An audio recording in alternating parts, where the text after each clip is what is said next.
con el de Venezuela y particularmente con los países del ALBA, de la Alternativa Bolivariana para los Pueblos de América. Entonces, esta propuesta y estas percepciones fueron agudizando a nuestra manera de ver el conflicto que se daba entre el presidente Zelaya y los demás órganos del Estado. Se agudizó la división interna del partido en el gobierno y se evidenció una vez más que para las elecciones primarias iba a haber un conflicto muy fuerte. Las elecciones fueron en noviembre del año pasado y fueron elegidos dos candidatos que están hoy por competir en estas elecciones del 29 de noviembre, que son del Partido Nacional, el señor Porfirio Lobo, y del Partido Liberal, el señor Elvin Santos, que son los dos candidatos más fuertes que existen en Honduras para estas elecciones. Entonces, les decía yo que se provocó un enfrentamiento creciente entre los poderes legislativos y judicial contra el Poder Ejecutivo, así como entre el Poder Ejecutivo y el Tribunal Electoral. Y como muestra de este verdadero enfrentamiento que se estaba dando, en solo 3 meses, de marzo a junio, las partes en disputa adoptaron 20 decretos, sentencias, recursos relacionados con la cuarta urna y con el golpe de Estado del presidente Zelaya. Yo les podría hacer una relatoría de algunos recursos que se fueron presentando, pero quizá tomaría más del tiempo posible, y lo cual no me gustaría, pero sí me gustaría decirles que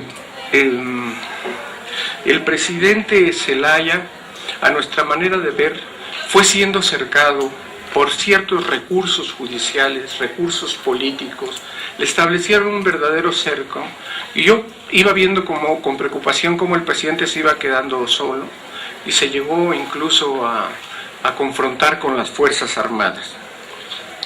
En lo referente a las Fuerzas Armadas, les pidió el presidente su apoyo para esta encuesta, su apoyo logístico, pues solo ellos podían ayudarle a llevar a cabo una consulta popular en todo el país.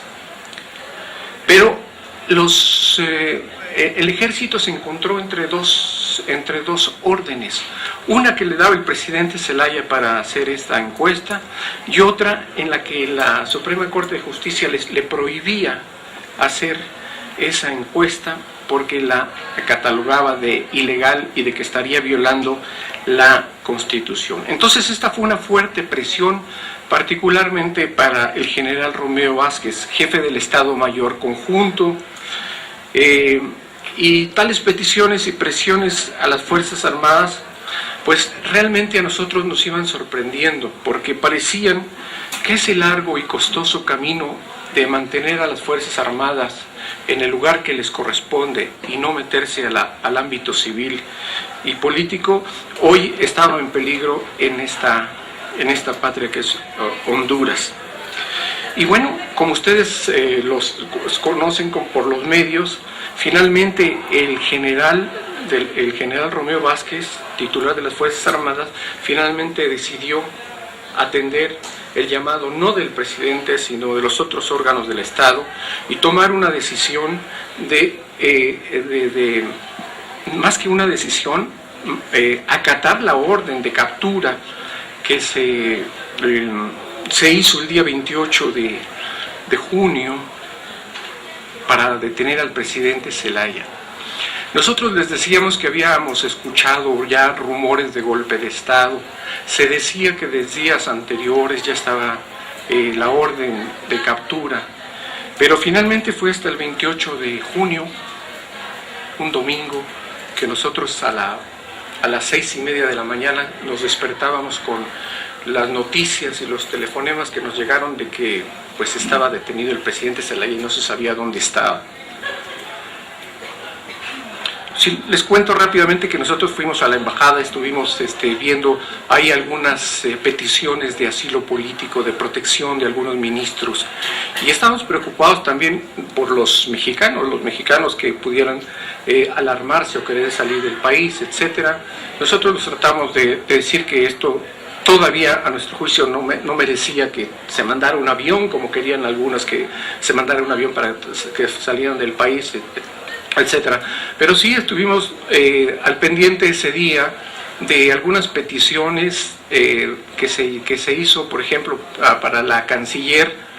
Nos preguntaron si podría ser bien recibida en México para ser asilada. Entonces, mi Cancillería me pidió que pudiera yo llegar hasta donde estuviera ella. Pedimos las garantías a las Fuerzas Armadas para que nos permitieran llegar hasta donde estaba ella, porque estaba en un lugar desconocido. Entonces, ese mismo domingo por la tarde nos permitieron el acceso a las Fuerzas Armadas, a la Fuerza Aérea, donde estaba ella. Conversamos con ella. Ella hizo algunas consultas entre sus familiares y algunos otros compañeros y salió para México ese mismo día y fue recibida esa misma noche por personas de la Cancillería, que después la acercaron para poder viajar a Nicaragua ya con el presidente Zelaya al día siguiente. Y fueron varias personas que pidieron asilo. Ustedes saben por los medios que se encuentra aquí en nuestro país la ministra de Finanzas, el ministro de Cultura, etcétera. Pero siempre nuestra Cancillería presta a ofrecer este tipo de apoyo, pues fue el caso para algunas personas.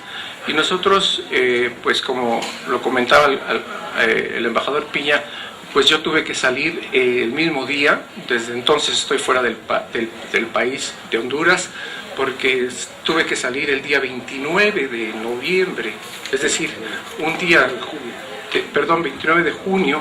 29 de junio tuve que salir al día siguiente prácticamente del golpe, y desde entonces pues seguimos dándole seguimiento a todo lo que está ocurriendo ahí. Pero estos son algunos datos que ojalá puedan ilustrarlos y apoyarlos para tener mayor análisis cierto de lo que ocurrió, y estaré al pendiente de alguna pregunta o comentario que se pueda hacer más adelante. Muchas gracias.